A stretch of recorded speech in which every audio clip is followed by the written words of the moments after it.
I think the 10 baggers are few and far between. It's difficult to find those in any market, and I would say that I think it's a treasure hunt to do that.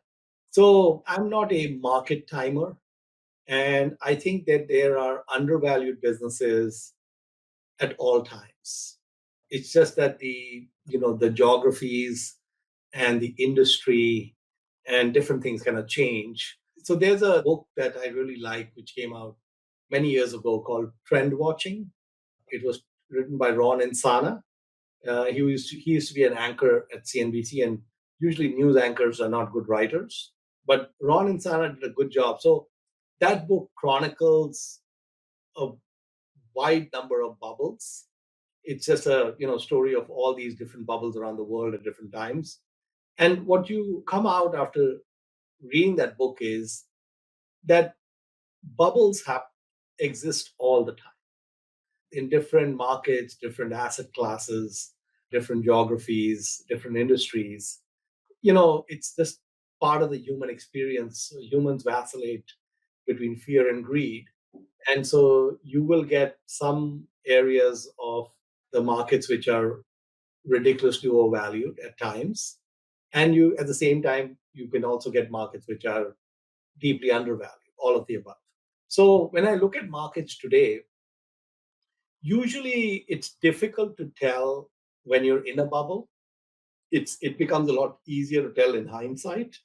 But some things in my mind are clearly bubble-esque, right? So if I look at, the market caps of GameStop or AMC or Bitcoin, you know, I would put these in bubble territory, right? Mhm. Of course, when you say that about Bitcoin, you're committing blasphemy, but such is life.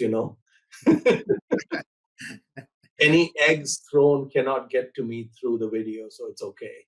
Uh, so, so I think that we always have some areas where you can clearly tell there's a bubble, and it doesn't matter. But what I'm saying is that whether I'm right or wrong on Bitcoin is not relevant if I am not long or short. It's irrelevant whether I'm right or wrong. What really matters is, am I right on the things that we actually invest in? So it is not clear to me that we are in bubble territory in large swaths of the market. I think it's clear to me that there is pockets of the market that are bubble territory, but it is also clear that we are not in value territory with large US tech or large Chinese tech and so on. Those are really exceptional businesses, but you also are paying up to own those businesses. So they may work out well, they may not. It's kind of hard to tell, but I don't think those are in bubble territory. They just may not be deeply discounted. So I think the approach is a treasure hunt. There are like 50,000 businesses around the world, and they all have different things going on with them every day. And a company can hit an air pocket or a headwind, which is very temporary, and the market takes it out back and shoots it. And you should pay attention to that. Mohnish Pabrai emphasizes that finding 10 baggers or tenfold investment returns is rare and challenging. He views this as akin to a treasure hunt, where undervalued businesses are always present, though they shift across markets and industries. Pabrai notes that bubbles, marked by extreme overvaluation, frequently occur in various sectors, but identifying them often requires hindsight. While certain assets may seem overhyped, the focus should remain on the fundamental value of investments, regardless of market trends. The key is to stay vigilant for temporary setbacks in otherwise promising companies.